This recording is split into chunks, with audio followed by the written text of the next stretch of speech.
All right, here we go again. I'm going to do this chapter in 2 parts because it's a pretty long chapter, and I think that's why I had such a hard time figuring out how to download it, upload it, whatever I was doing yesterday. So I think I'll do it in 2 parts. So just pay attention to make sure you start with part 1 and then part 2. So hopefully you watched the first part. I bet a lot of you haven't yet, so just make sure you start with chapter 1. So this is chapter 2. So the last part was he was alone in the roaring plain with no pilot. He was alone.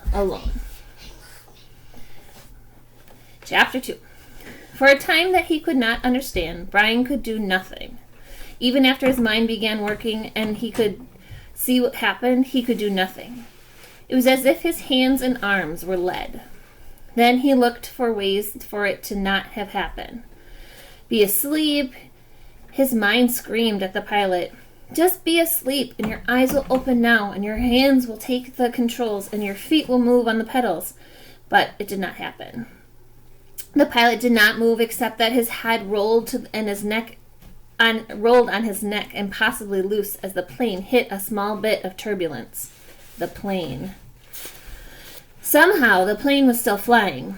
Seconds had passed, nearly a minute, and the plane flew on as if nothing had happened. And he had to do something, but did not know what. Help! He had to help. He stretched out one hand toward the pilot, saw that his fingers were trembling, and touched the pilot on the chest. He did not know what to do. He knew there was a procedures, that you could do a mouth-to-mouth on victims or heart attacks and push on the chest, CPR. Hold on, we got a 2-year-old or 3-year-old making noise back here.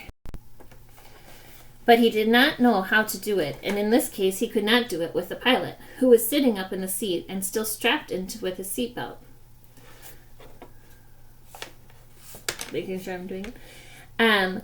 So he touched the pilot with the tips of his fingers, touched him on the chest, and could feel nothing. No heartbeat, no rise and fall of breathing, which meant that the pilot was almost certainly dead. "Please," Brian said, but did not know what or who to ask. "Please." The plane lurched again, hit more turbulence, and Brian felt the nose drop. It did not dive, but the nose went down slightly, and the down angle increased the speed. And he knew that at this angle, the slight angle down, he would ultimately fly into the trees. He could see them on the horizon, where before he could only see sky. He had to fly it somehow. Had to fly the plane. He had to help himself. The pilot was gone, beyond anything he could do. He had to try to fly the plane. He turned back the seat facing in front and put his hands, still trembling, on the control wheel, his feet gently on the rudder pedals. He pulled back on the stick to raise the plane. He knew that from reading.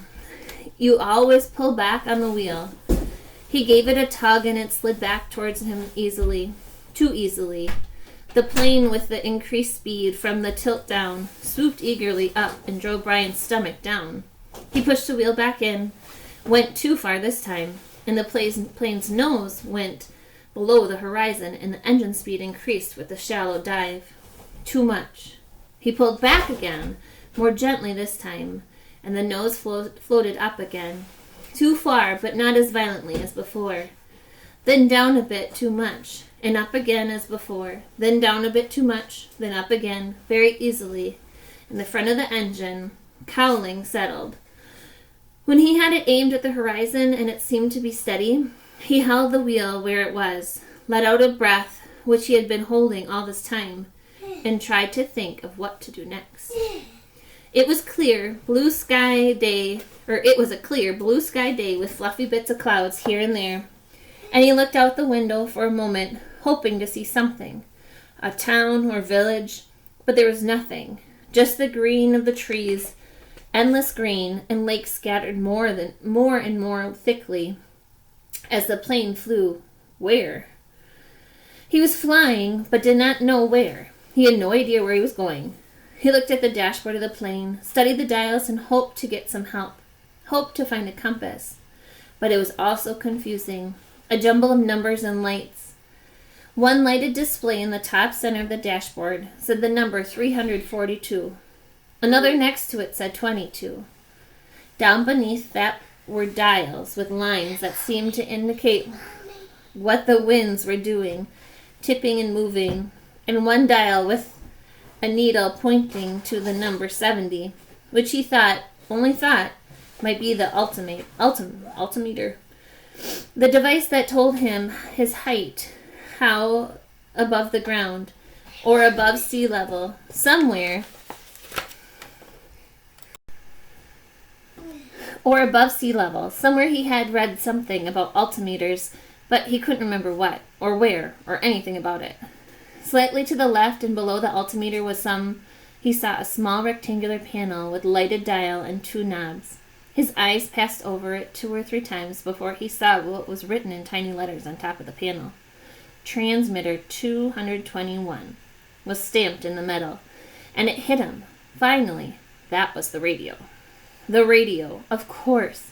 He had to use the radio. When the pilot had been hit that way, he couldn't bring himself to say that the pilot was dead. Couldn't think. He had been trying to use the radio. Brian looked at the pilot. The headset was still on his head, turned sideways a bit from his jamming back into the seat, and the microphone switch was clipped into his belt. Brian had to get the headset from the pilot, had to reach over and get the headset from the pilot, or he would not be able to use the radio to call for help. He had to reach over. His hands began trembling. He did not want to touch the pilot, did not want to reach for him, but he had to get the radio. He lifted his hands from the wheel just slightly and held them, waiting to see what would happen. The plane flew on normally, smoothly. All right, he thought. Now to do this thing. He turned and reached for the headset, slid it from the pilot's head, one eye on the plane, waiting for its dive.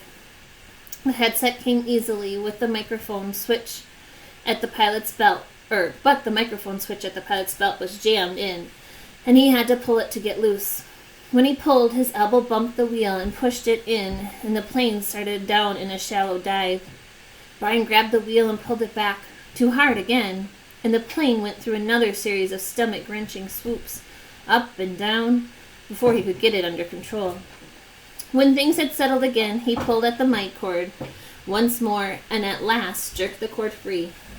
It took him another second or 2 to place the headset on his own head and position the small microphone tube in front of his mouth. He had seen the pilot use it.